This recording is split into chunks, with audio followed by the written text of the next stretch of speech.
Nagsimula sa simple na pasulyap-sulyap, nagpapapansin sa'yo.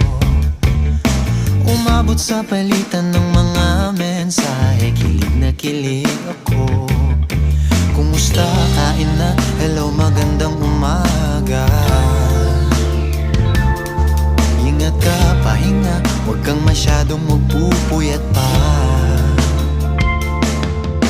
Naramdaman ng puso na